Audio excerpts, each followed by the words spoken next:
one's gonna cut us off. I live inside my own world of make-believe. Kids screaming in the cradles, profanities. I see the world through ice covered in ink. Cross out the ones who heard my cries and watch me weep.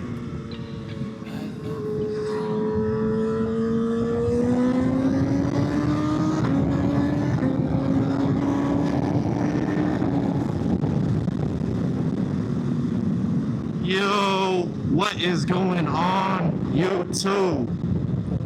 It's your boy C Rods coming at you with yet another video.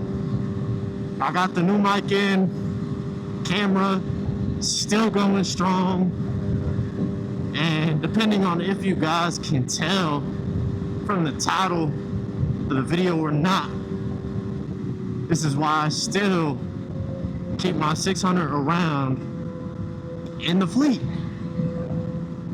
We got almost 9K miles on the dash. Just kidding, just past 8. Chill.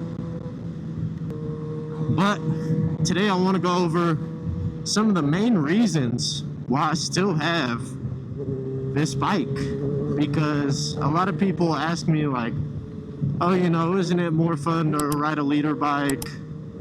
Like once you have 1,000 cc's, isn't that what you want to just have and keep? And I mean, the answer is yes. Honestly, if I had to keep a bike, I'd keep my Ducati. But this bike is just as fun.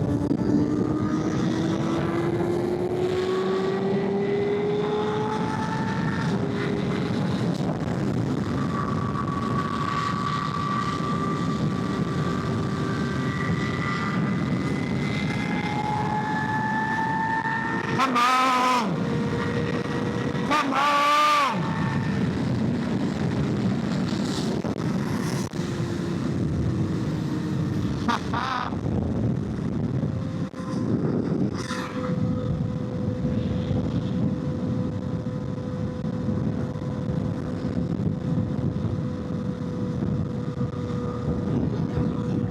But that is obviously where this bike does not shine as top speed.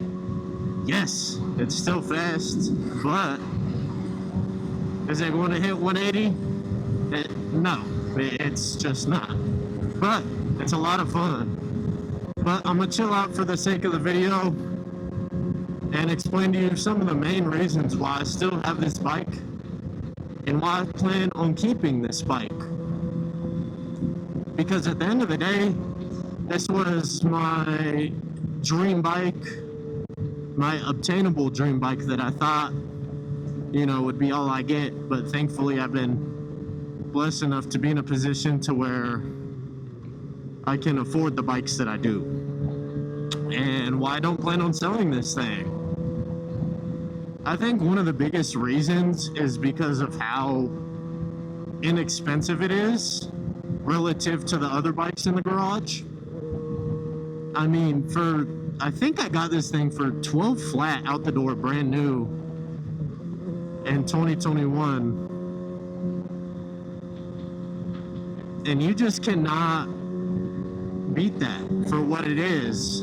The newer generations are super nice. I do love this year's colorway, I think the blue and the gray. But I think this is my all-time favorite colorway, man. The white and the gray with the hint of green. Such an amazing color combo for this bike.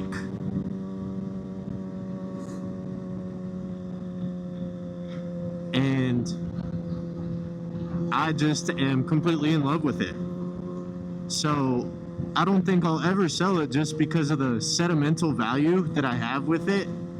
It was my first fast bike. It was my first crash, my first wheelie, a lot of things. And in memorabilia of getting this bike today, I'm going down the very first place that I got when I first bought this thing off of the showroom floor. This was the very first canyon. I took this bike up when I bought it in August of 2021. So I've had it 3 going on 4 years now, and this was the first place I ever took it.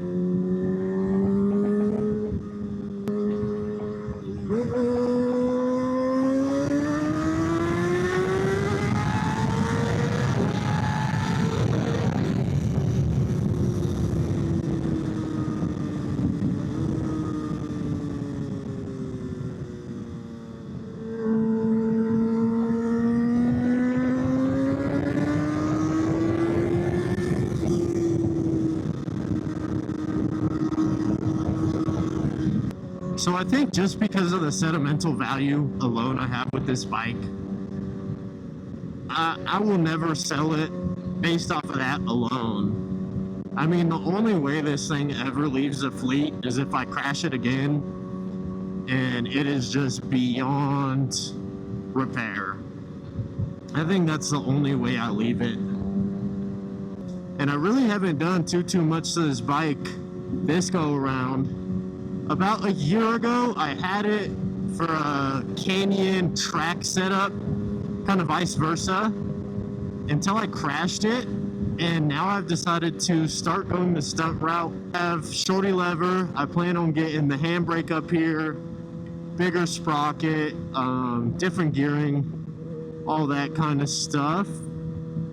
And just really learn how to stunt and how to wheelie properly, because all I can really do is pop some little pow-pows on the leader bikes. And the H2 just scares me shitless anytime that front end comes up. Because it's like almost an unpredictable power band. But nonetheless, I mean, this go around, I mean, I got the Rizomas, I have the stunt pegs, the cage as you can see, and the lever. So it's tuned as well, but I'm not too sure, you know, if that really even matters when it comes to stunting. I mean, obviously it does, but when it comes to wheelies and stuff like that, it's 1000% more the rider than it is the bike, because those dudes in Brazil be popping that thing up every single time, no matter what it is. It could be your grandma's wheelchair, and they're throwing that thing at 12 o'clock. And that's just not where I'm at with my skill level at all. So this year I just really want to practice and make sure that I kind of master this bike as much as I can, because it is so much fun.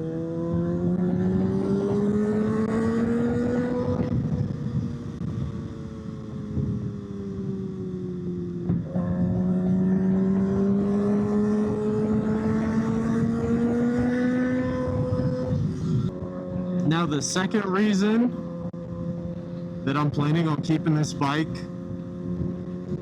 is take this from a place of, in retrospect to everything else in the garage, is the price, man. I kind of mentioned it earlier, but I got this thing brand new for $12,000 out the door.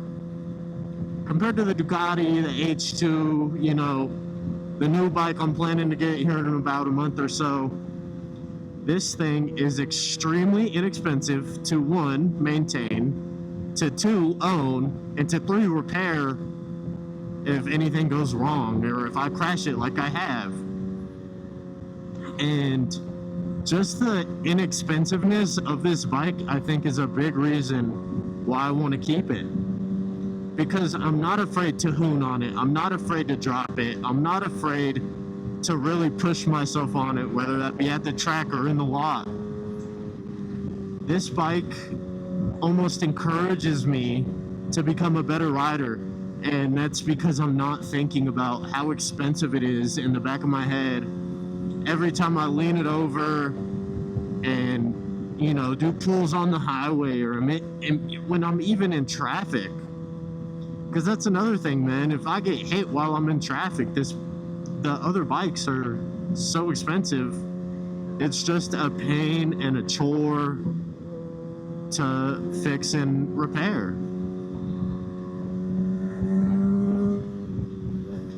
So because this bike is cheap for all the aftermarket support, and I could do whatever I want with this bike, this is one of the best platforms of the motorcycle world, man. Because there are so many different possibilities and parts and pieces and bits that you can do to this bike to, one, not only make it your own, but it's cheap to do so as well.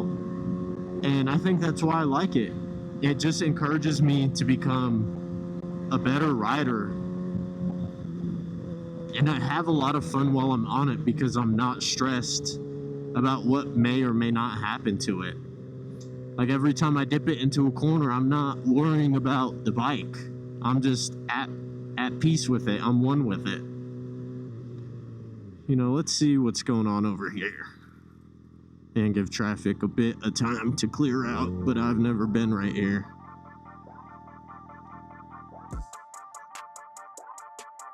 Look at this view, guys.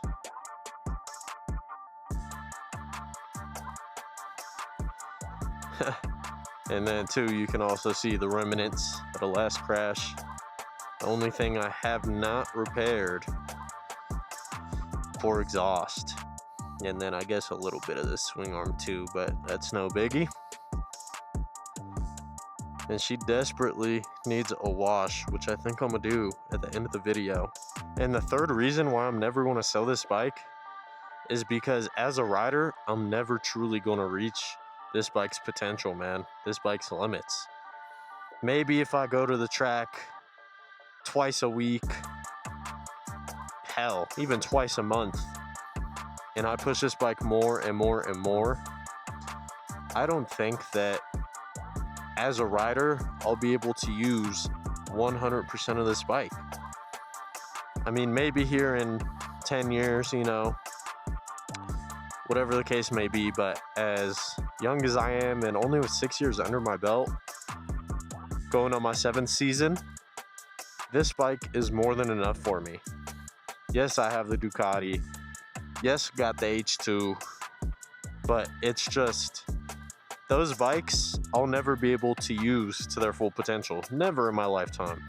And so this is a more appropriate weapon to learn how to use and properly utilize as I keep going on my riding journey, man. And I think it's smarter for me to keep this around and really learn how to utilize it and ride it and do everything with this bike before I sell it, man. Because a lot of riders can go fast in a straight line, man. That's no issue. Anyone can go fast in a straight line. But at the end of the day, can you use your bike's potential? And for a lot of people, the answer is no. And for myself, if I'm being honest, the answer is no. I can't. Because the leader bikes are a lot of fun, guys. Don't get me wrong. I love every moment of me riding the leader bikes. But I don't think that those bikes make me a better rider in any capacity. I mean, yes, the brakes are better. You accelerate harder. But at the end of the day, how is that helping you become a better rider?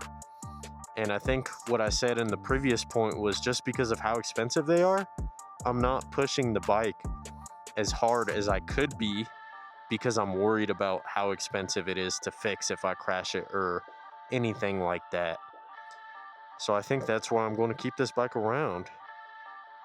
But let's get back on the road, guys, get her washed up, and then I think that's going to do it for today's video.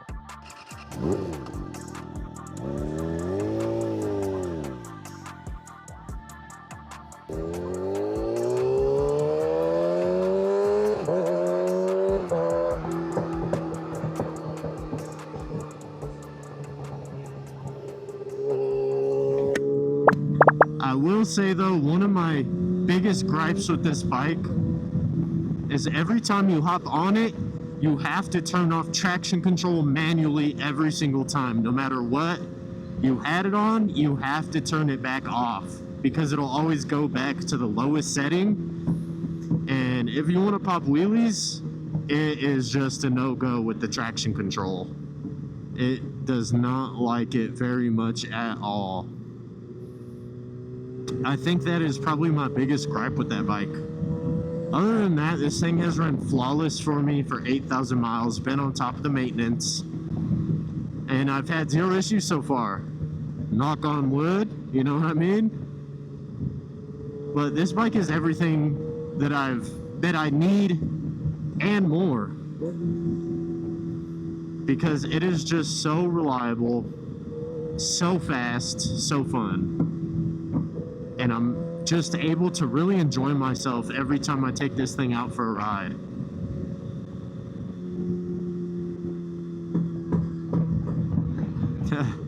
And you can hear this thing popping.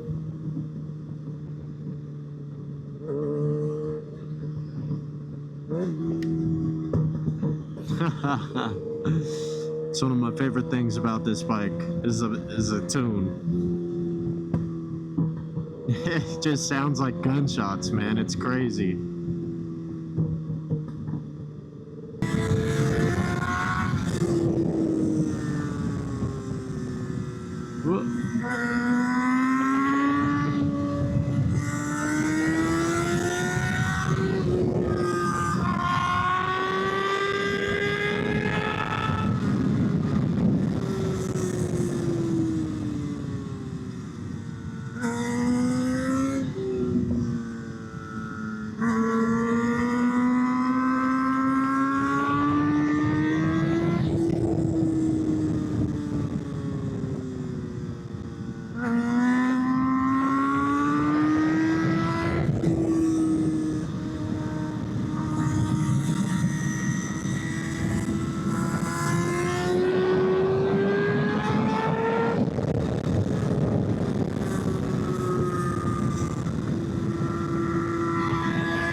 Alright, let's see what the top speed we can get the old Dirty 6 up to.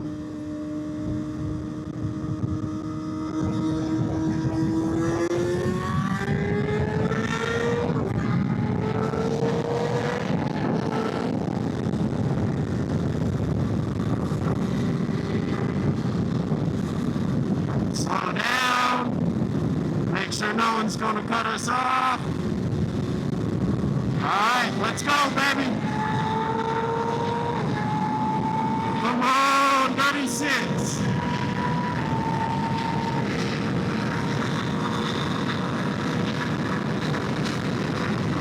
Come on. Come on.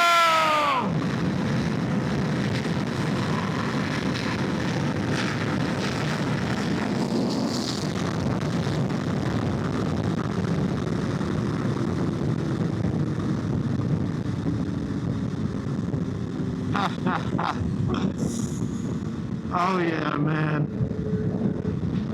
And people that say 600s are not fast just have a crazy big ego on their side. Oh, nice. I still got my hat. Sometimes I worry about losing my hat when I do pulls like that. But, like I was saying, people that say that 600s are slow or not enough just have such a big ego and are very ignorant to the power that these bikes have, man. It's more than enough for 95, I'll go 90% of riders. I'm sure there's quite a bit that can really use a 600, but for 90% of riders, man, it's more than enough, and it's plenty fun and it's plenty fast.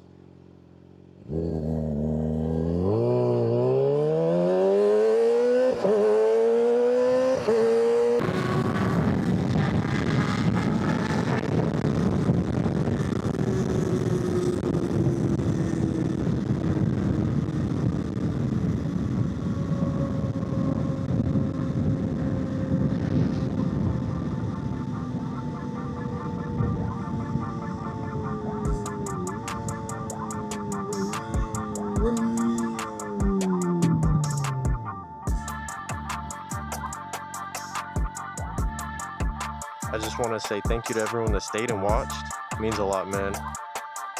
Let me know how this new mic sounds and the new camera settings. I hope y'all enjoyed. But I love y'all and peace.